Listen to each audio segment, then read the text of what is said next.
Assalamualaikum warahmatullahi wabarakatuh. Nama saya Erenda Afriani dengan NIM 1862150 Di sini saya akan membahas tentang permasalahan pada anak usia dini. Adapun pembahasan yang akan dibahas pada kali ini yaitu yang pertama, pengertian permasalahan.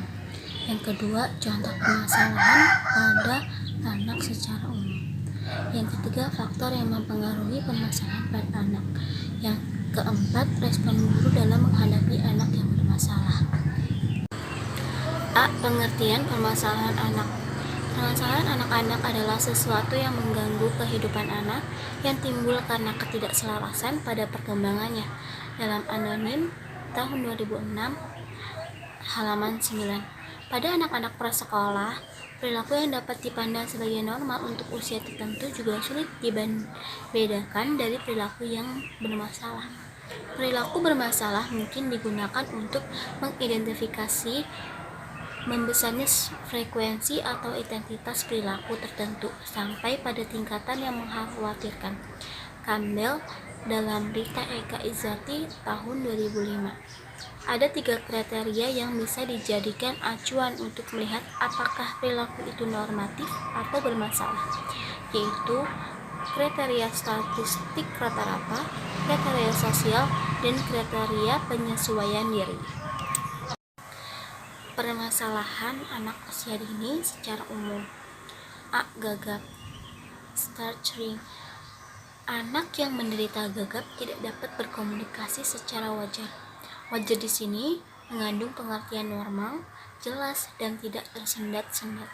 Gejala yang sering diperlihatkan dengan gagap adalah sering mengulang atau memperpanjang suara suku kata atau kata-kata, dan sering terjadi keraguan dan penghentian bicara sehingga mengganggu arus irama bicara. Penyebab gagap biasanya terjadi karena adanya pemaksaan menggunakan tangan kanan pada anak kidal, nervous atau gugup. Biasanya anak-anak yang cenderung introvert dan anak-anak yang kurang mampu mengadakan hubungan interpersonal dan sosial serta tidak percaya diri, kurang seimbangnya dorongan berbicara dan kecepatan berpikir. B. Berbohong. Penyebab berbohong diantaranya adalah kekerasan para orang tua dan kekerasan para pendidik sehingga mereka berdusta agar terhindar dari hukuman. Peniruan dari orang dewasa, kesadaran anak akan kekurangan dirinya sehingga mendorong untuk berbohong karena ingin dipuji dan karena imajinasinya. C. Mencuri. Penyebab anak mencuri diantaranya adalah tidak terpenuhinya kebutuhan secara material, kecintaan anak untuk melakukan petualangan dalam menaklukkan karena petualangan yang heroik, peniruan, cemburu, dan dendam, rasa kepemilikan yang tinggi terhadap barang orang lain. D. Autisme. Autisme merupakan gangguan terhadap perkembangan anak yang ditandai dengan anak tidak menguasai kemampuan untuk melakukan interaksi sosial yang timbal balik, tidak memiliki kemampuan untuk berkomunikasi, serta munculnya perilaku, minat, ataupun aktivitas yang stereotip. Gejala yang muncul pada anak-anak autisme adalah komunikasi, perkembangan bahasa lambat atau sama sekali tidak ada. Kadang-kadang kata-kata yang digunakan tidak sesuai dengan artinya. Interaksi sosial, suka menyendiri, tidak ada kontak mata, tidak tertarik untuk bermain dengan teman lainnya.